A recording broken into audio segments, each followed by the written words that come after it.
Thought maybe I need to adjust my hearing aids. Okay. This is our next to the last presentation of these. If you're visiting with us, we had planned to leave tomorrow on a trip to Egypt, Jordan, and Israel, and Hamas put an end to that. So, but we'd already planned to have these classes, and we decided to go ahead and present them. So this is the next to the last presentation for that trip, and I hope tonight's presentation will be educational and interesting. I'm going to talk about the Western Wall, the Pool of Bethesda, and St. Anne's Church. And only the middle one of those is mentioned in the Bible, and it's only mentioned once, and that's in John chapter 5.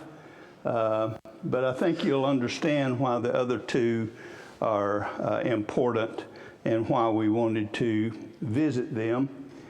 I may go ad lib on this. I don't know. I've got almost 70 slides, so we got to move fast.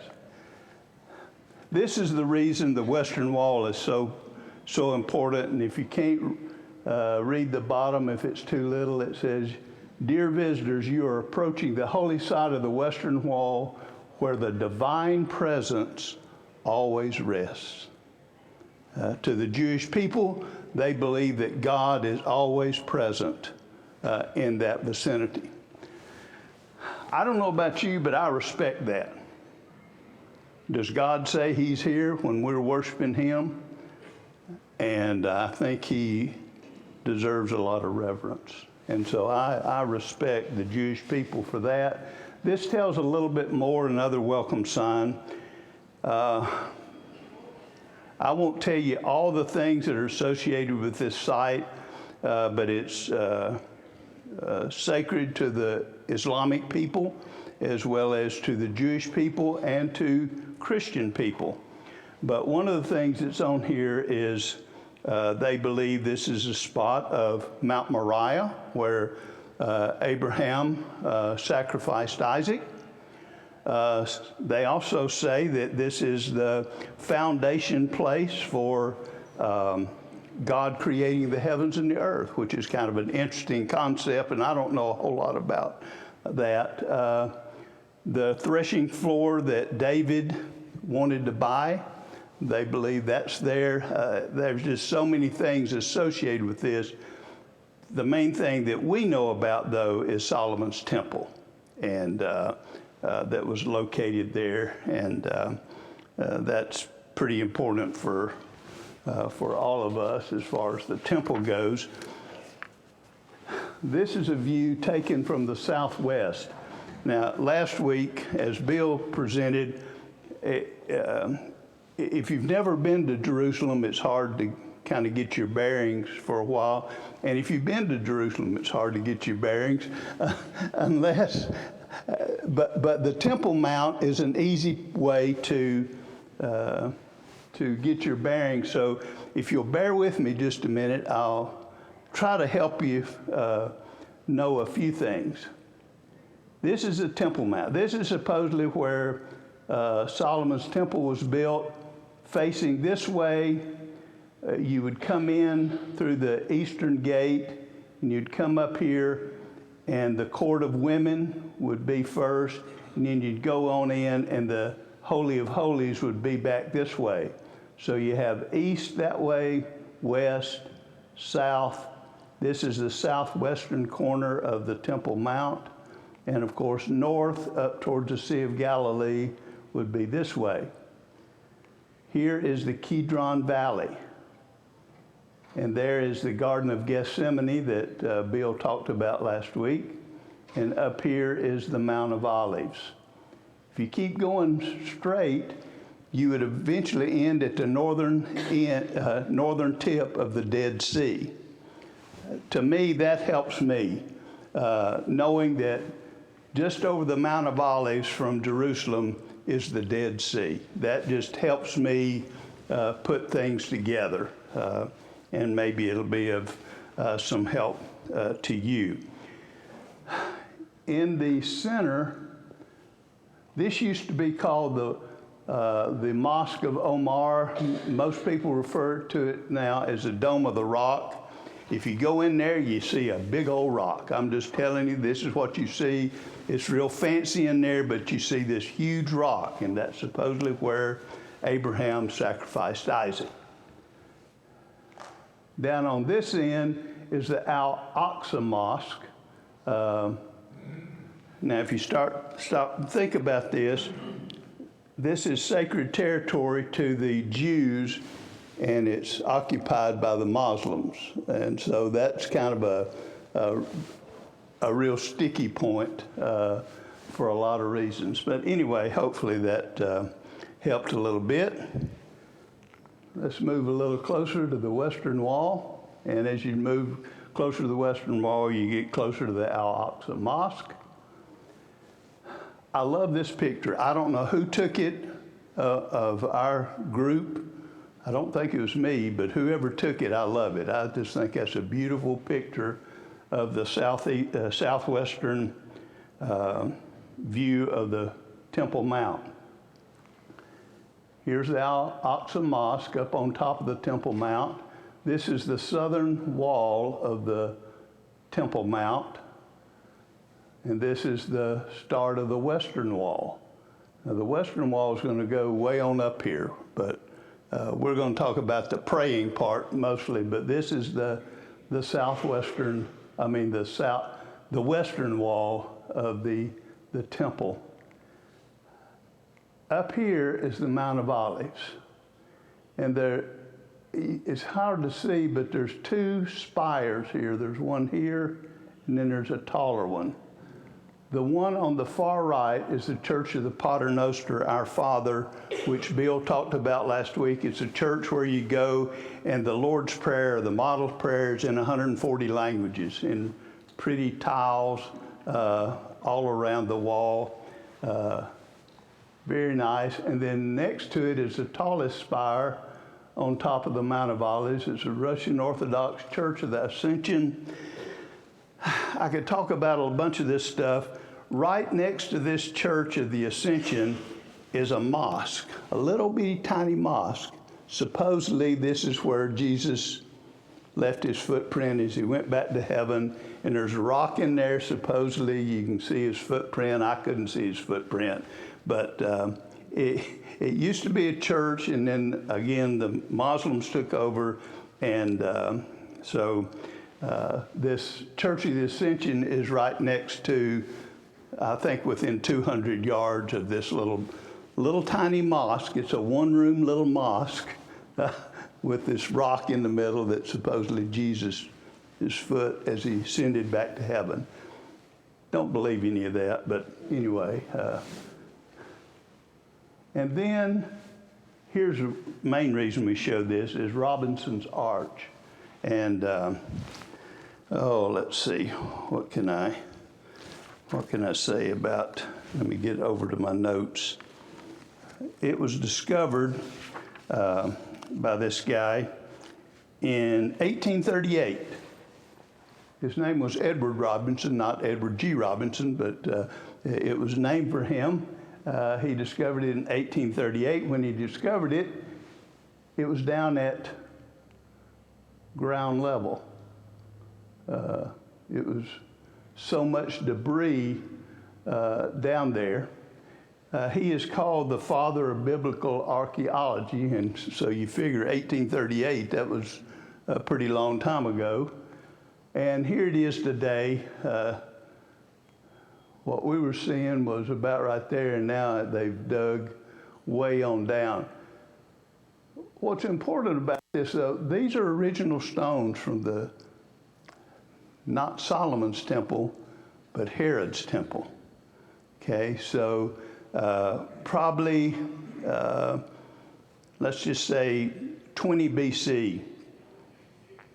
Those were, the Temple Mount was extended. Herod, known for his building projects, I'll talk about that in just a minute, but he made the Temple Mount double in size. And so these are stones from that just before the turn of the century renovation. For years, they thought it was a part of a bridge that Josephus talked about going across, but now they really believe it's a giant staircase that allowed the worshipers to go up here and gain access to the Temple Mount that way.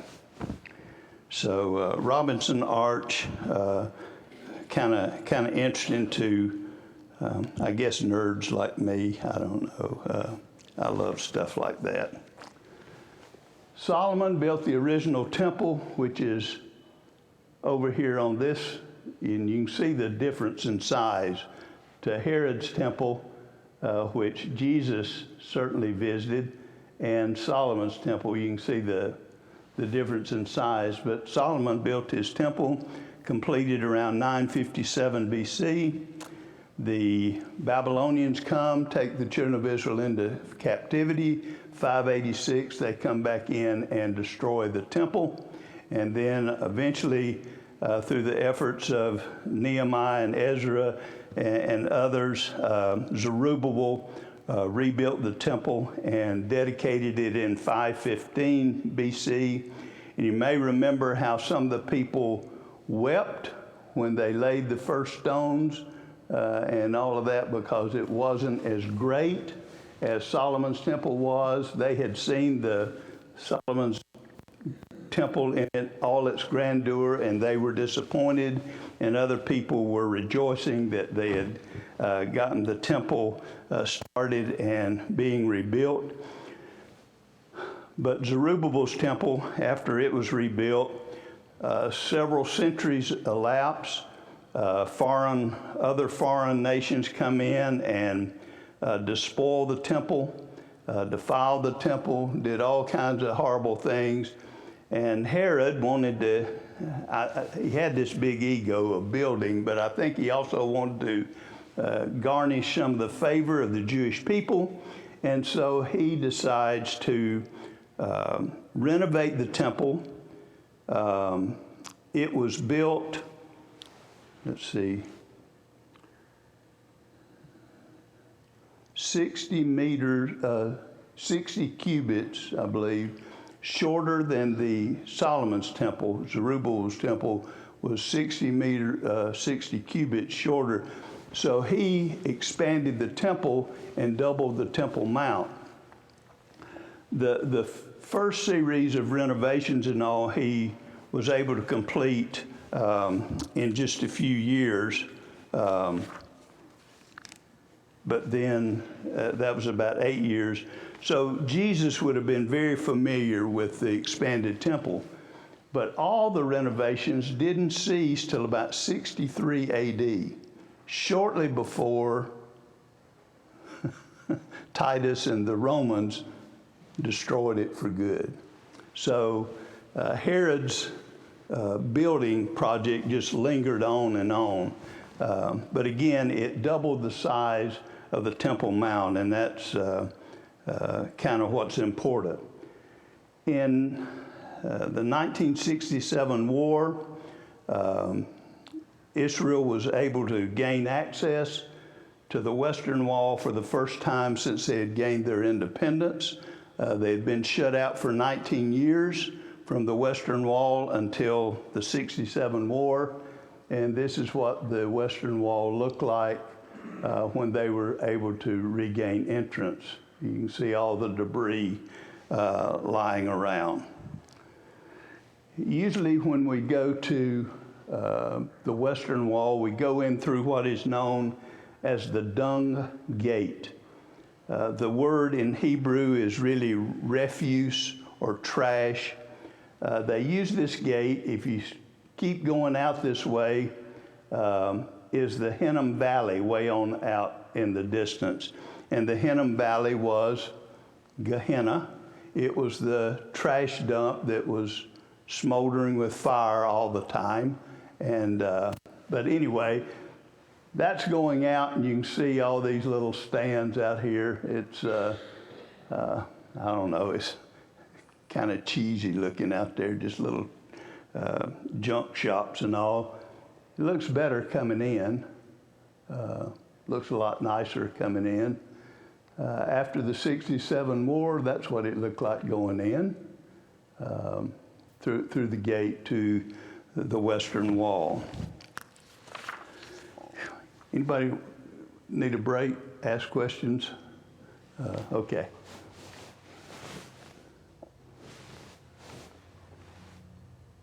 The Western Wall. If you don't like crowds, you don't need to go to Israel. But that's during a very special festival. That's during the Feast of Tabernacles or Sukkot, and or the Feast of Ingathering, and you can just see how many people are here. Here is that southwestern corner we were talking about, and Robinson's Arch. There's Al-Aqsa Mosque, the Dome of the Rock, Mount of Olives way over there, and this section here is what we normally call the Western Wall or the Wailing Wall. And you can see these people want to be in the divine presence. They want to be close to God. Now, again, the Jewish people, remember Jonah? He tried to flee from the presence of God. They believed that God dwelt in the Holy Land, in Haaretz, the land. And so Jonah was fleeing to get away from God's presence. By getting on a ship and leaving the land of Israel, he would get away from God's presence. Here, they want to be in God's presence in that particular location. Remember, God dwelt on the mercy seat in the tabernacle, in the Holy of Holies. He dwelt in the temple, in the Holy of Holies. And so even today, they believe that God, his presence, is there. So let me show you one other thing. If you go to Israel and you want to go up to the Temple Mount, this is that access ramp that goes up. And so I've been up there and gone into both of those places, but there's a ramp that goes up there into the Temple Mount. And there's the ramp right there. This is the traditional scene we see of the Western Wall. Not too many people there when that picture was taken. There's a separate, this fenced off area here is for where the women go to pray. And this big area is where the men go to pray. And then we go another scene of it. And you just start seeing how big some of those stones are in the wall. Huge, huge stones. But you see all that white stuff is not snow.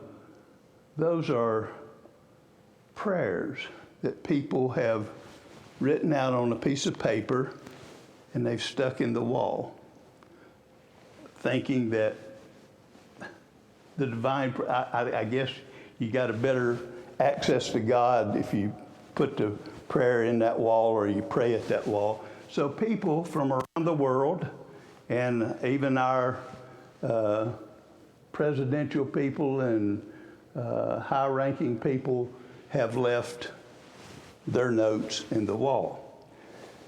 And so twice a year, the chief rabbi of the Temple Mount, or the Western Wall, he sends these people out and they gather all those little pieces of paper, and then they take them up to the Mount of Olives, to that cemetery that Bill showed us last week, and they bury those prayers. It's divine correspondence. It's holy correspondence. And so they give them a burial. I can't fault that. I'm sorry, yes? So do the Israelites God will hear their prayers without those? They Yeah. know they pray, but, this is. Yeah, this is Is just, this an everyday thing, or what, when do they go to pray at the wall? Is this every day or whenever they choose? the Jewish people, I think pretty much every day. Okay. There's some there, but Yeah. they go once a year.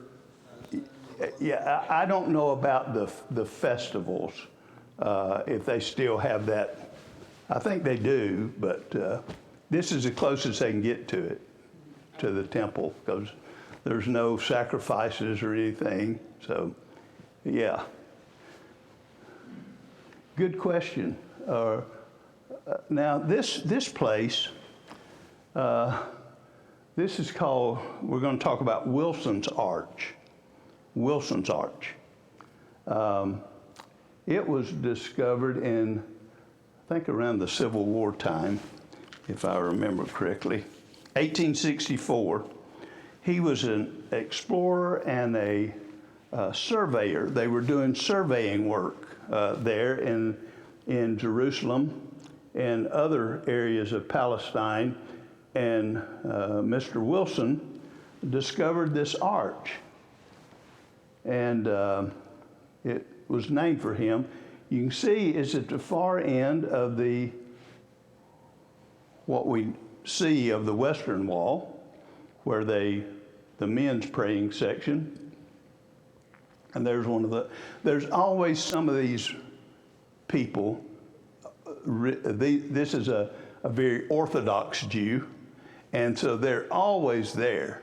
Now, through this door, or this entrance under the Wilson's Arch, is a synagogue. There's a synagogue in there. And the tunnels, and so they went in there again after the '67 war and started excavating to the end of the tunnels and all they could get here. And it took them some 18 years to dig all the stuff out and clear out the tunnel and the arch. And that's what the arch was. It was, they believed, a bridge, a part of a bridge, and there's the arch there, and the bridge coming off the upper level of the Temple Mount down to what was known as the Upper City. Again, let me do some geography here. Right here is where Wilson's Arch would be, and it came down and connected down to the Upper City. There was a valley going in here, so they needed something to cross over for the people. Bill mentioned the beautiful gate last week. It's a gate going into the women's part of the Court of Women. That's the beautiful gate, or the Nicanor gate, I believe is another name for it. The eastern gate, or the Golden Gate, is right here in this area. Again, here is the Valley of Hinnom, the Kidron Valley. The Hinnom Valley is down here, the trash dump. Valley of Hinnom, Garden of Gethsemane there, and then over here is the Mount of Olives.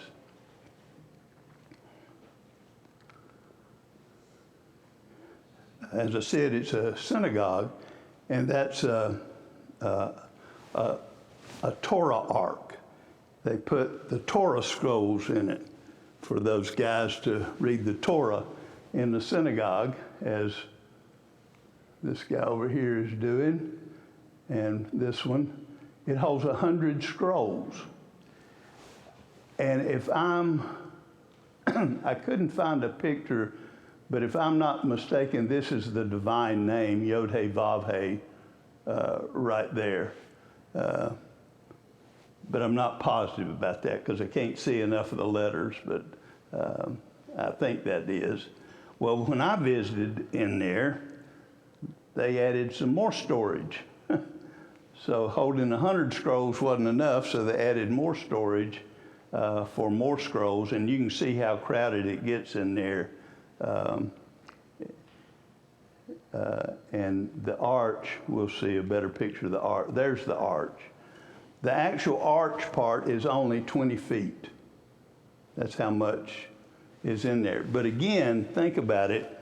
It's an arch that has been intact for 2,000 years. And that's pretty incredible. And that they have found it and know what it is. As you go to Israel, I don't know, the Western Wall is just a place you've got to go. And just to see the people, gets very crowded sometimes. Other times I've been where it wasn't that crowded. You can see it's fairly crowded that day when we got there for the Court of Women. Or, well, not the Court of Women, where the women have to go to pray. A couple of ladies we know. This one caught my attention. This is an induction ceremony into the Israeli Defense Forces. Why would they do that? This God and country feeling we used to kind of have in America, but these people still have it. I don't know, there's just something about all of that gets me excited, and I love to talk about it. But that to me is a neat picture of them being inducted into the military right there where they believe the divine presence is. That's cool.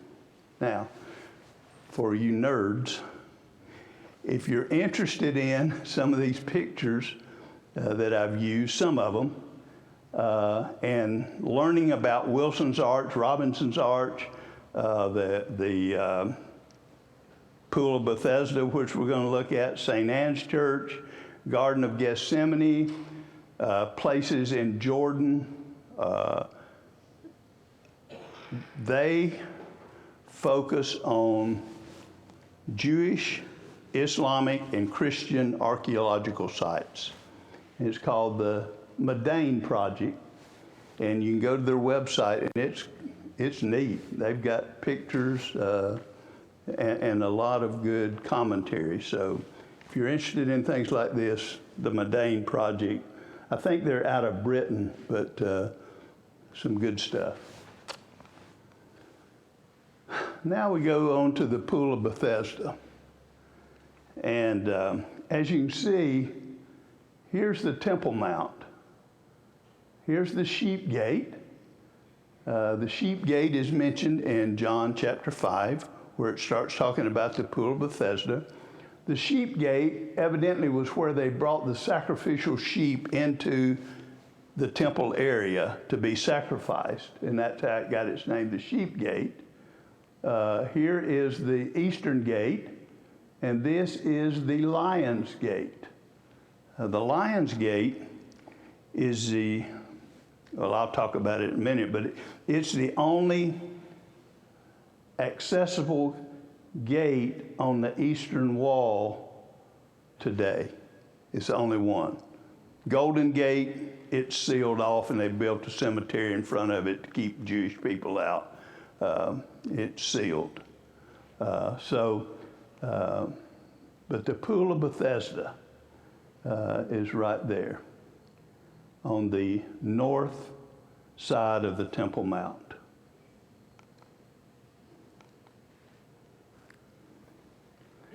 I took this picture,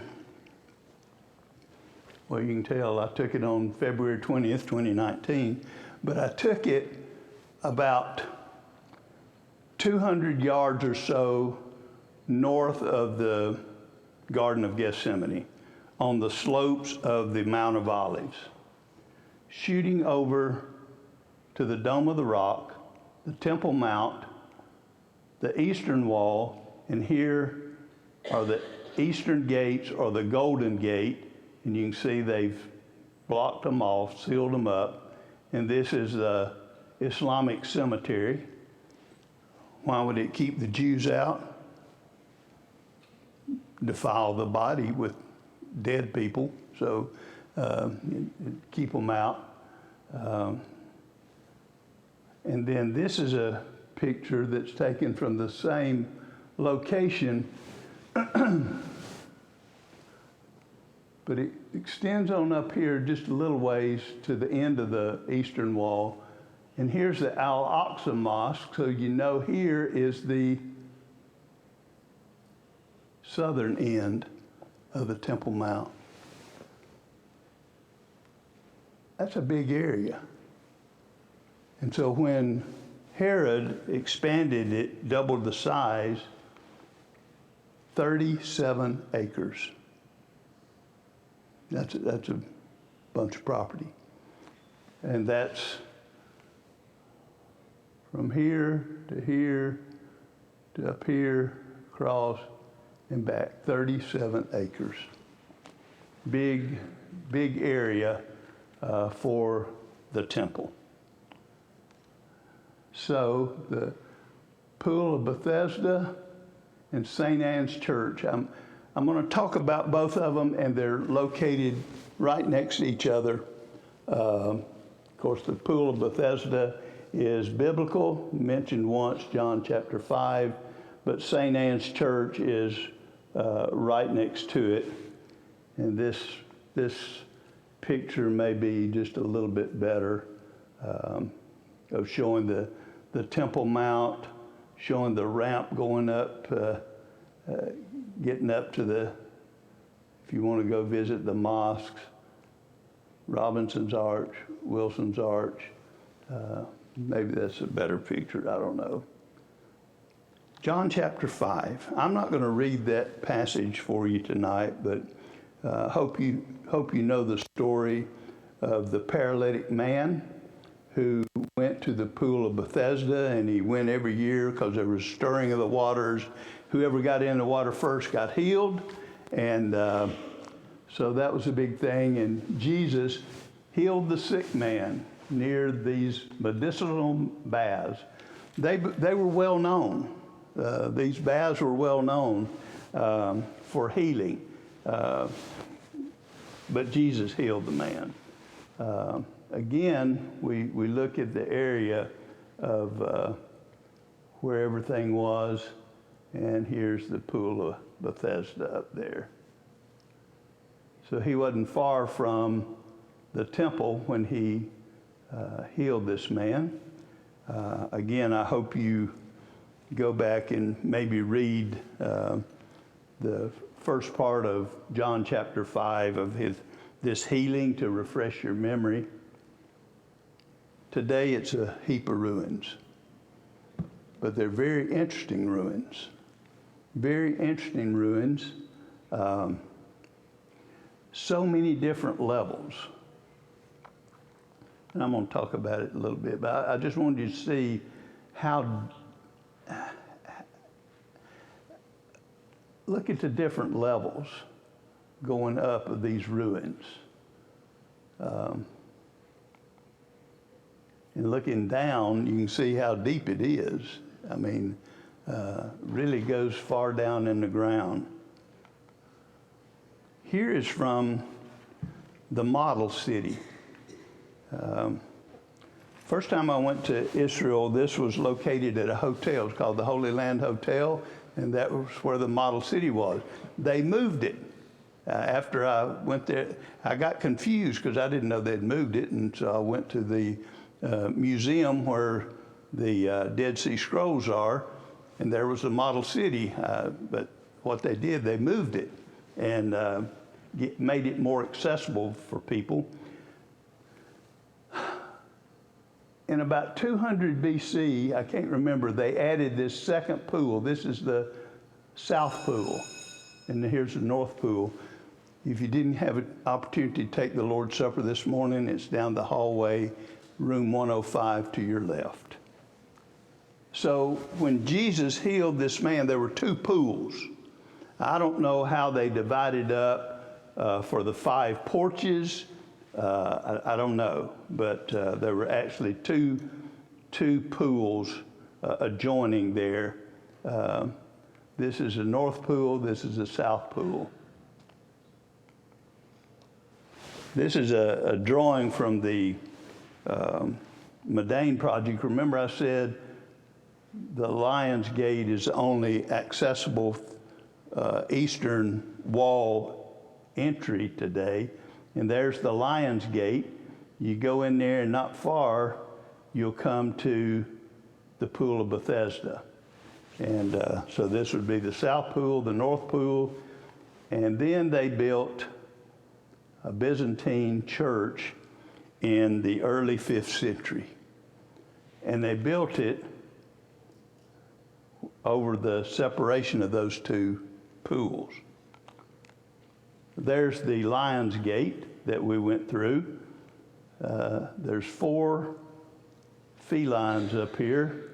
Actually, they're leopards, but they're called lions. I can't explain some of that stuff. But back to the pools and that Byzantine church. And these are the ruins of the Byzantine church here. This was part of it, and there's a Byzantine cross on this pillar. That's kind of how they know some of the ruins are what. Well, they built that, and then the Persians came in a couple of years, a couple of hundred years later, and destroyed it. And so, in the 12th century, the Crusaders came in, recaptured Jerusalem, 1099 AD, and so they built a smaller church very near this old Byzantine church. I like this picture that I took better. It gives you a better sense of the structure, but it was built early 1100s by the Crusaders over the Pool of Bethesda. And there, let me put it in perspective. Here's where the Byzantine church was. You look up higher, and here's where the Crusader church is. So that gives you some idea of the depth and changes. So down below here would be where the water was when the pool was there. Hopefully that's helpful. I don't know, Myrtle, is that you over there? I believe it is. Yeah. Now, looking from the Crusader Church over to St. Anne's. And up here is the Temple Mount, just to give you some idea. Here's the eastern gate, eastern wall over here, and the Lions Gate is up in here. But St. Anne's Church, what possible reason do we talk about St. Anne's Church? Well, the first time I looked at that, it was in French, and I don't know, oui is about the extent of my French. Well, I got to expanding this, and there are some English subtitles in there, and it gives a history of the St. Anne's Church and the archaeological significance underneath it and all that kind of good stuff. There's a picture from looking from the Pool of Bethesda over to it, and then here's a straight-on look. They built the Byzantine, the Crusader Church, probably in the 1100 and the teen years. This one they built between 1131 and 1138. And here's where it gets fascinating to me. This is supposedly built over Mary, the mother of Jesus, her childhood home. Now, like all sites in the Holy Land, and if you've never read Mark Twain's Innocents Abroad, cracks me up, I'm sorry, but he just cracks me up talking about things like this. We went to Nazareth and we saw Mary's childhood home. It's under the floor of the Church of St. Joseph. And then in the Church of the Annunciation, we saw another cave that was part of her home. And then I found out that this church was built over her childhood home. And her mother's name was Anne, St. Anne's Church. Her daddy's name was Joachim. You probably didn't know that. That's from apocryphal writings that we hear all of this stuff. Now, is that why I want us to go visit St. Anne's Church?